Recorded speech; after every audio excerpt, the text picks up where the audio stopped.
여러분 상상 한번 해보세요. 우리 집 마당에 매일같이 누군가가 돌멩이를 던집니다. 근데 그 돌멩이가 그냥 돌이 아니라 맞으면 집이 무너지는 폭탄이에요. 무섭죠? 그래서 방패를 샀는데 이 방패가 한 번 막을 때마다 람보르기니 한 대 값이 나갑니다. 상대방은 1,000원짜리 돌을 던지는데 나는 막을 때마다 수억 원을 쓰는 거예요. 이거 버틸 수 있겠습니까?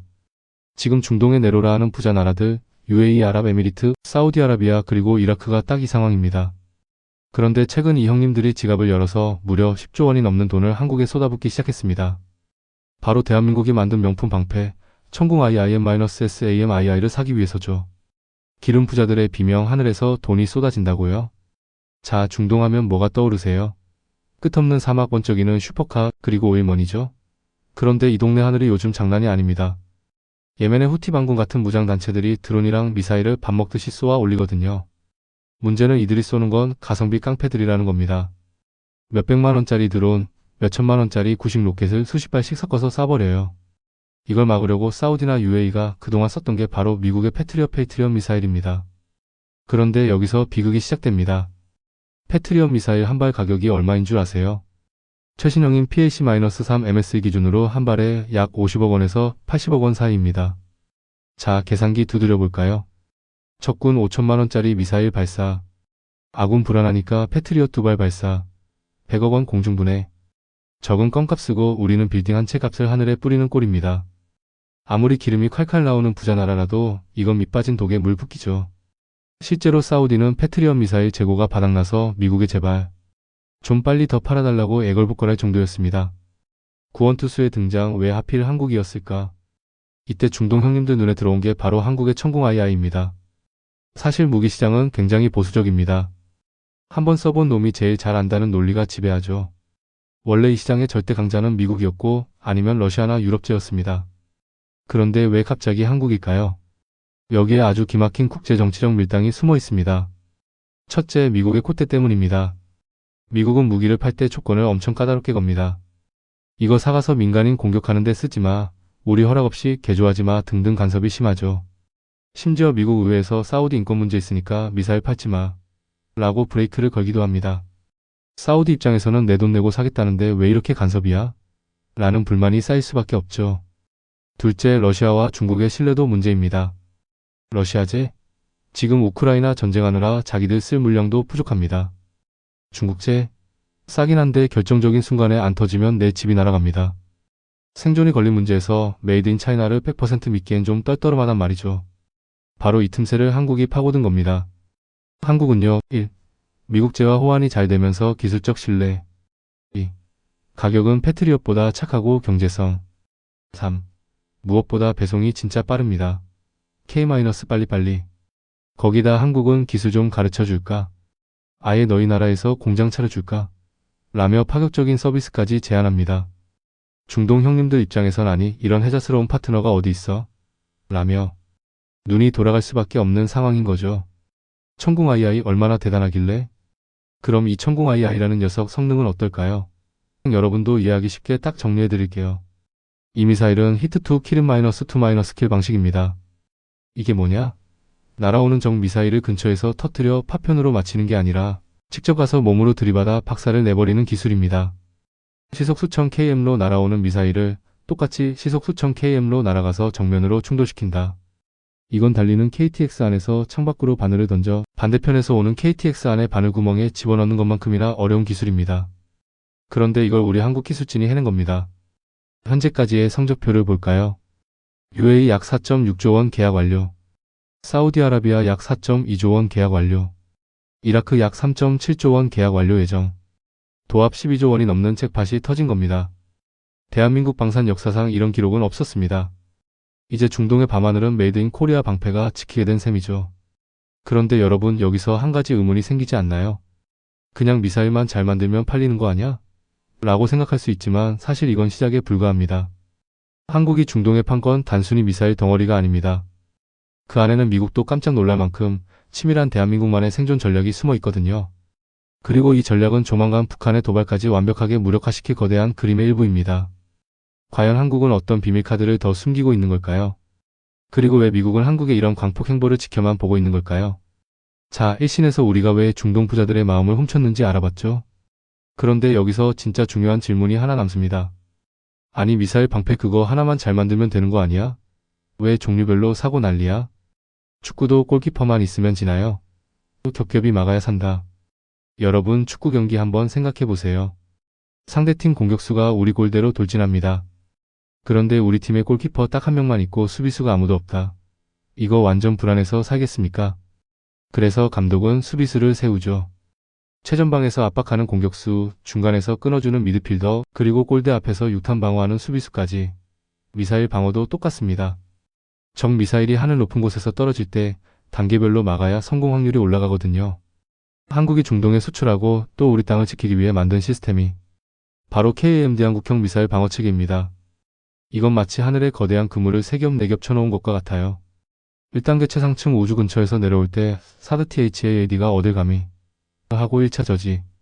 2단계 상층 사드가 놓친 걸 L-SAM 한국형 사드이 내가 있다 하고 2차 저지. 3단계 중층 여기서 오늘의 주인공 천궁 II가 등장합니다.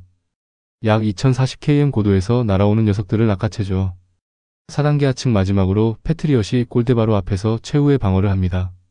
자, 적 미사일 입장에서는 어떨까요? 하나 뚫기도 힘든데 4번이나 관문을 통과해야 합니다. 이쯤 되면 A 안 쏴. 소리가 절로 나오겠죠? 이게 바로 억제력입니다. 천궁 II는 왜 가성비 깡패인가?